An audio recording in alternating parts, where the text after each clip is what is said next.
Bonjour, bonjour, peuple racheté de Dieu. Que le Seigneur vous bénisse ce matin. Que le Seigneur vous accompagne dans toutes vos activités.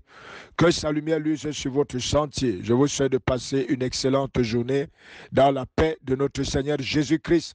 Alors ce matin, je viens avec un message de la part du Seigneur. Un message que j'ai intitulé Le morceau de bois retiré du tas s'éteindra. Oui, le morceau de bois retiré du tas s'éteindra. Bien-aimés, ce matin, nous sommes en train de parler d'une illustration de quelque chose que nous avons déjà certainement vu. Lorsque nous voulons faire un grand feu, généralement, on va rassembler plusieurs morceaux de bois ensemble et nous allons allumer un feu. Alors, ce feu va passer par tous ces morceaux de bois et va rester pendant longtemps allumé.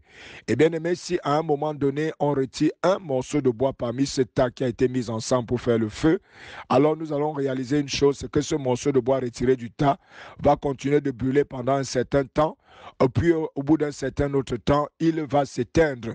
Il va complètement s'éteindre, tandis que les autres morceaux de bois qui sont restés ensemble continueront de brûler. Alléluia. Bien-aimé, c'est une illustration qui n'est pas simplement un phénomène naturel, mais une parole que le Seigneur voudrait nous apporter au sujet de l'unité. L'unité est importante pour faire un grand feu. En d'autres termes, pour réaliser de grandes choses, mais l'unité également est importante pour chaque personne qui s'y trouve pour conserver notre flamme. Donc, bien aimé, c'est non seulement une interpellation, mais une mise en garde à ce que si nous sommes dans un groupe, si nous sommes réunis ensemble dans une assemblée, peut-être que tu es dans une église, tu es dans une assemblée, tu es dans un groupe, tu es dans une famille, bien aimé, c'est un danger pour toi de pouvoir te retirer. Peut-être pour toi, tu as comme l'impression que tu ne te sens pas à l'aise, ou alors tu as comme l'impression que ce n'est pas important pour toi d'y être. Mais au travers de ces illustrations, j'aimerais attirer ton attention là-dessus pour te faire comprendre que ta flamme dépend de la flamme des autres. Ce que tu fais dépend de ce que les autres font.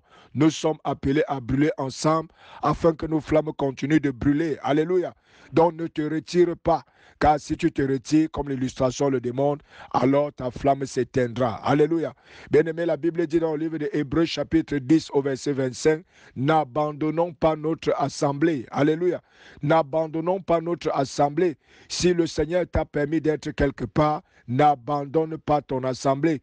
Continue d'y être et d'y persévérer, car ne l'oublie pas. Seul dans ton coin, tu ne pourras pas conserver la flamme. Tu as besoin d'être avec les autres afin que ta flamme puisse continuer à briller. Alléluia. Bien-aimé, il y a également un autre danger que la parole de Dieu nous signale dans le livre de 1 Pierre chapitre 5. La Bible dit que le diable rôde comme un lion rugissant, cherchant qui il le dévorera. Bien-aimé, la Bible parle du diable ici comme un lion. Avons-nous déjà regardé le mode, comment le lion procède-t-il pour faire la chasse?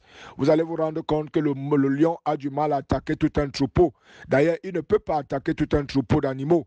Qu'est-ce qu'il fait? Il va devoir isoler un animal qu'il va poursuivre jusqu'à atteindre. Alléluia. Donc, bien-aimés, comprenez bien ce matin, ensemble, le diable n'a pas de pouvoir contre nos vies, mais isolé, le diable aura un grand pouvoir contre toi.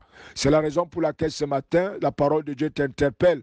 Toi qui es devenu dissident quelque part, toi qui es en train de te retirer, ou toi qui t'es déjà retiré dans le cœur, à réintégrer ton groupe, à réintégrer ton assemblée, afin que ta flamme ne s'éteigne pas et afin que l'ennemi ne vienne pas détruire ta vie au nom de Jésus.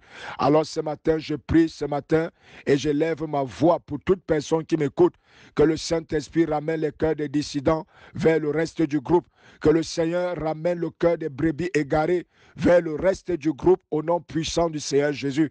Quelle que soit la raison, quel que soit le motif pour lequel cette brebis s'est éloignée, nous prions ce matin au nom puissant du Seigneur Jésus, que le gardien des brebis, le Seigneur Jésus-Christ, le Saint-Esprit en maître, ramène le cœur de cette personne vers le reste du groupe au nom puissant du Seigneur Jésus-Christ. Shalom, shalom, shalom.